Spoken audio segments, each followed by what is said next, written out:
Hi, my name is Chloe Doan, and I'm going to be going over the Southeast Asia region. We chose the rainforest as our biome, and the specific area we chose is Bach, Vietnam. I'm going to be talking about the ecosystem ecology of Southeast Asia. The first question is, where are the rainforests? Rainforests are located on the equator. They're found in Central and South America, Western and Central Africa, Australia, Western India, Southeast Asia, and the island of New Guinea. Our group is focusing on Southeast Asia. This picture here to the right shows Bach National Park. Characteristics of rainforests. Rainforests are located on the equator where the sun hits them at a 90-degree angle, and they receive 80 to 430 inches of rainfall per year. Those factors are what allows it to grow so many trees and have very diverse animals and plants. The rainforest temperature varies from 72 to 93 degrees, which is not a very high variance. The rainforest actually has a very low variance in temperature, and the rainforest also has a canopy that consists of several vertical layers of plants. One unfortunate thing about the rainforest is that the soil is nutrient depleted due to heavy rainfall. The heavy rainfall rinses a lot of the nutrients out of the soil. The soil is more like a red clay. Net primary production in a rainforest. If you look on the map to the right, you can see red, orange, and yellow spots on the map, and those areas are the rainforests. As you can see, they're on the equator. This map is basically telling you that rainforest areas have the highest net primary production. In the graph below that, you can also see that tropical rainforests have the highest net productivity. Tropical rainforests have the highest net primary production out of all of the biomes because they take the highest amount of carbon dioxide out of the atmosphere and replace it with oxygen. They have very densely packed trees and diverse autotrophs. What allows them to be like this is the amount of rainfall and the amount of sunlight that allows them to grow so many trees and plants. Stratification of the rainforest biome. There are 5 layers of the rainforest. The highest layer is the emergent layer. The second highest layer is the canopy layer. Under that is the understory layer, and the shrub layer has the shorter plants. The ground layer is, of course, the ground and very short plants. In this picture at the bottom, you can see a real-life rainforest, and you can see the different layers. You can see the emergent layer poking out of the rest of the rainforest, and you can see the short plants making up the shrub layer. And of course, you can see the ground layer, which is the brown. In this slide, I'm going to talk about how humans affect the rainforest chemical cycles. Deforestation is the main way that humans are negatively impacting the rainforest. The main way that rainforests get nutrients back into their soil, which I mentioned before, their soil is very nutrient depleted, is by the old trees dying and decaying and their nutrients getting put back into the soil.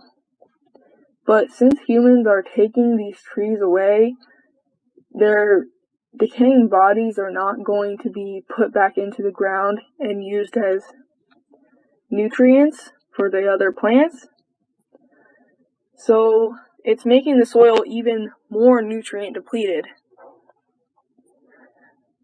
Another thing is that the trees help block some of the rain from reaching the soil, but when humans remove all the trees, the rain goes straight to the ground and rinses away a lot of the nutrients straight away.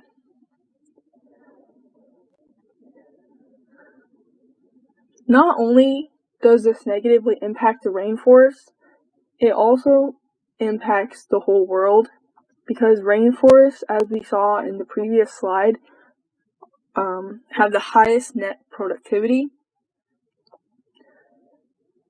If we keep destroying the rainforest at the rate we are, we're not going to be able to get rid of our carbon dioxide waste, and it's going to lead to more climate change and more global warming.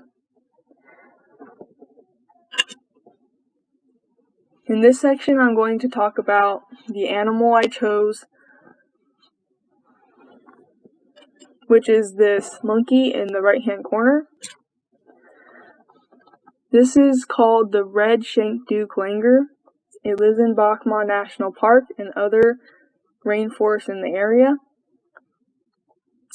The kingdom is Animalia, phylum Chordata, class Mammalia, order is primates, family Cercopithecidae, genus Pygathrix, species name Pygathrix nemus. Special characteristics of red-shanked Duke langur.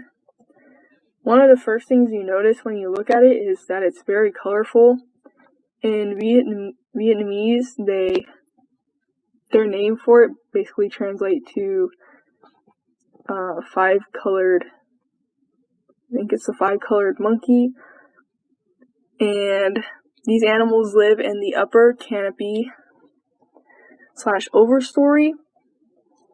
So they rarely go down to the ground level, and that's because they're more safe in the overstory. They're not going to be hunted by predators all the way high in the trees, but unfortunately some of them still are hunted by humans.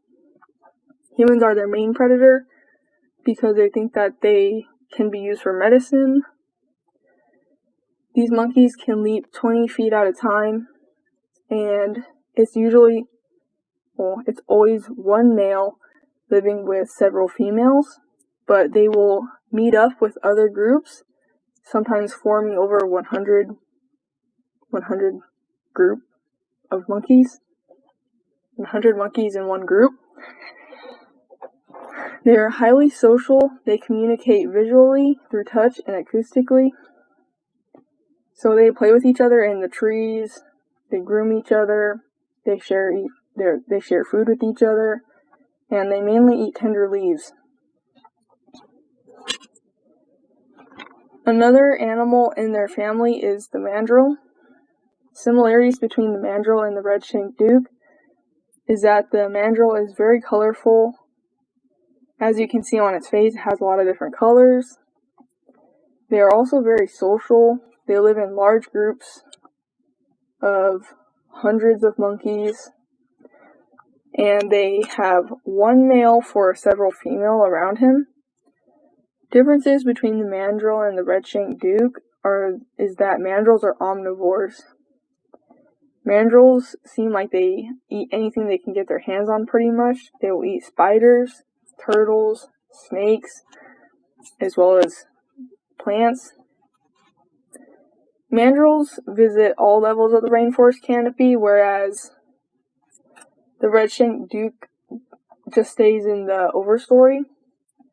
Mandrills go down to the ground to find their food. They hang out there. They also hang out in trees. Community interaction. The red-shanked duke engages in herbivory. So they eat young, tender leaves, buds, shoots, flowers, and seeds. And one interesting thing about them is that they do not eat ripe or overripe fruit.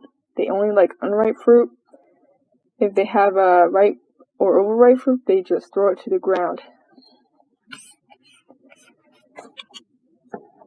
And that's the end of my part of the presentation. Thank you for listening.